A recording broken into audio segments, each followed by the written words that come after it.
सो आज जो हम स्टार्ट करेंगे this is factor effect and the rate of direct electron transfer reactions, और इसमें जो सबसे पहला फैक्टर है वो हमारे पास है this is electrostatic repulsion between ion of like charges. ठीक है, सबसे अहम चीज़ है लाइक चार्जेस के दरमियान रिपल्जन। सो ये जो रिपल्जन है बेसिकली ये अपना रोल प्ले करेगी in the case of activation energy. So activation energy को ये इफ़ेक्ट करेगी। ठीक है, लिहाजा इलेक्ट्रोस्टैटिक अट्रैक्शन जो है वो इलेक्ट्रोस्टैटिक रिपल्जन जो है the energy of activation, if electrostatic repulsion increases energy of activation will also increases.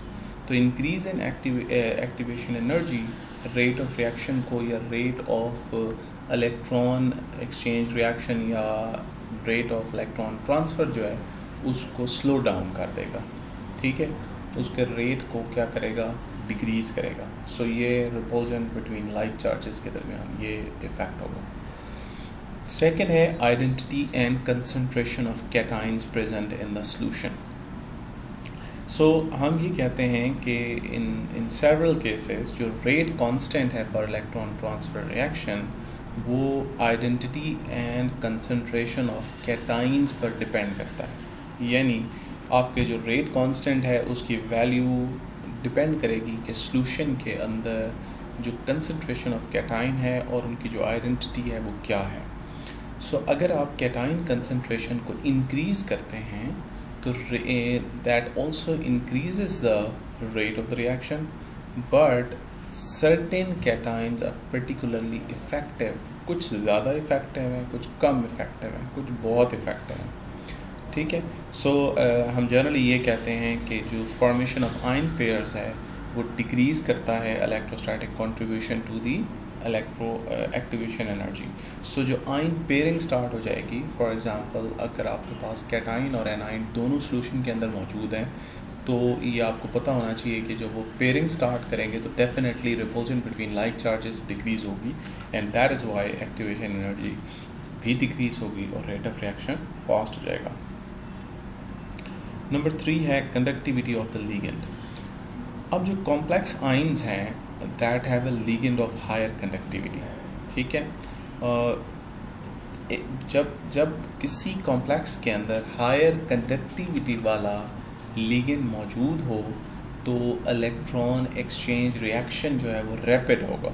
ठीक है, फास्ट होगा कंपेयर टू दोज कॉम्प्लेक्सेस जिनमें लो कंडक्टिविटी, आपको लिगेंड के पास लो कंडक्टिविटी होती है। इसका मतलब हाईली कंडक्टर लिगेंड्स अगर किसी कॉम्प्लेक्स में मौजूद हैं इलेक्ट्रॉन ट्रांसफ़र जो है वो फास्ट हो जाएगा, अदरवाइज स्लो होगा। फॉर एग्जांपल हमारे पास है दिस इज़ फिनाइलिन और डाइपायरेटीन ligands.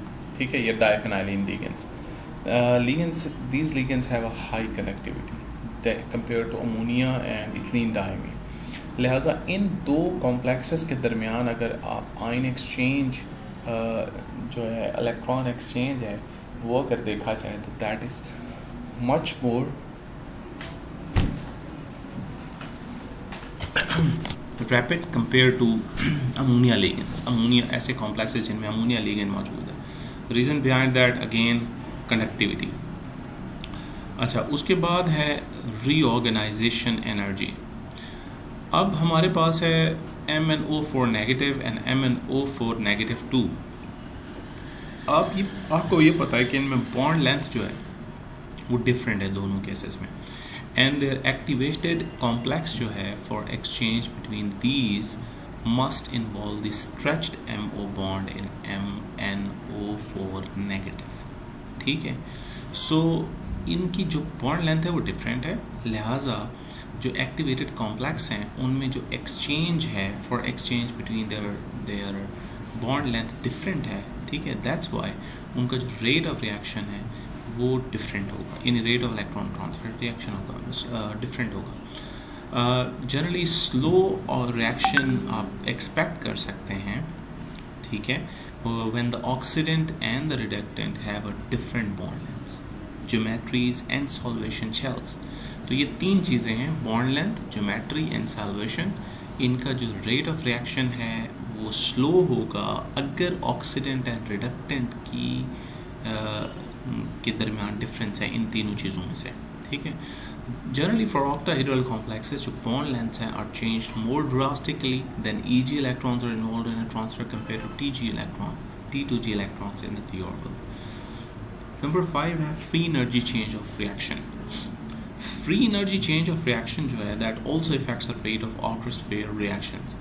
Electron exchange reactions will be fast if free energy change for the overall reaction is negative. ठीक है, वो क्या होगा, ओवरऑल रिएक्शन जो है वो क्या होगा, that would be negative. With increase of free energy change the exchange of electron is lower down in that case.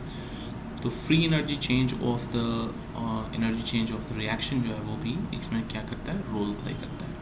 So these are the generally factors that affects the rate of the reaction of electron transfer reaction, direct electron transfer reaction.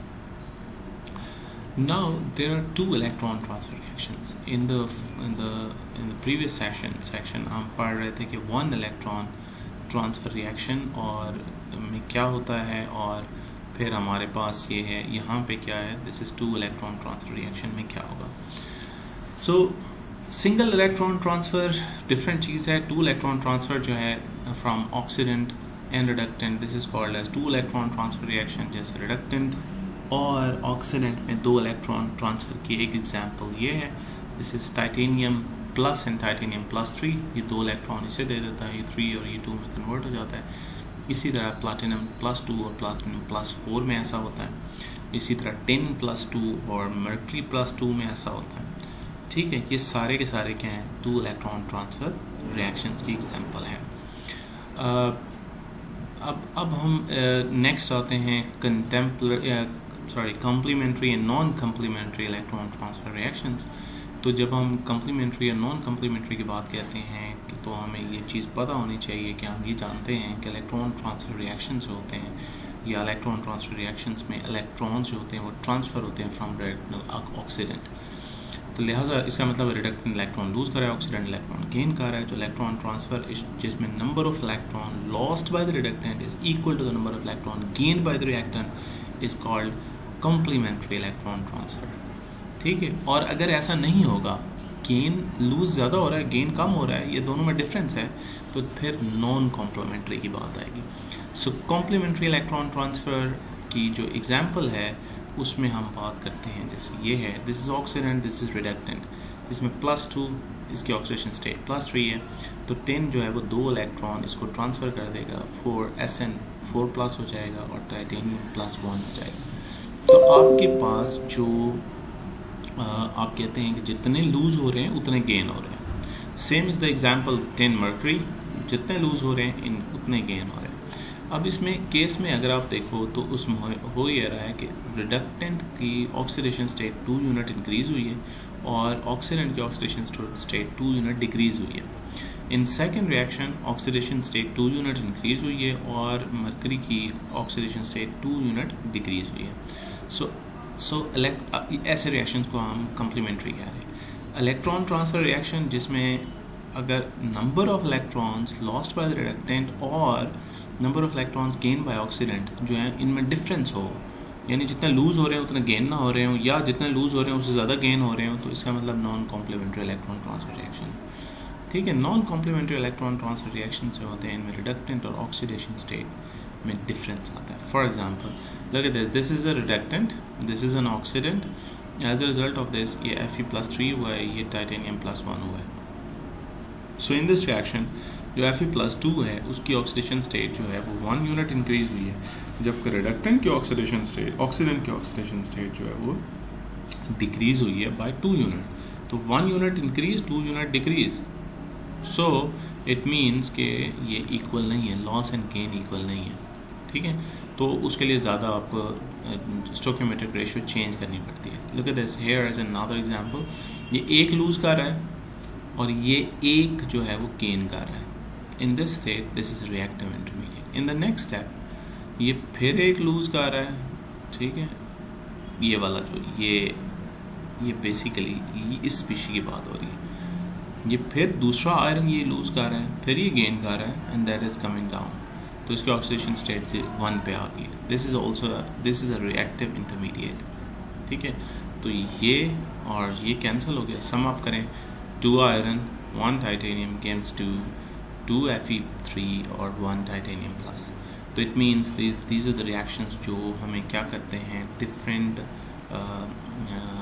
आप कह सकते हैं कि non complementary में जितने electron lose हो रहे होते हैं उतने एग्जैक्ट गेन नहीं हो रहे होते in a one single step. So in that case these compounds, these complexes require a different type of stoichiometric ratios to balance the electron gain and loss.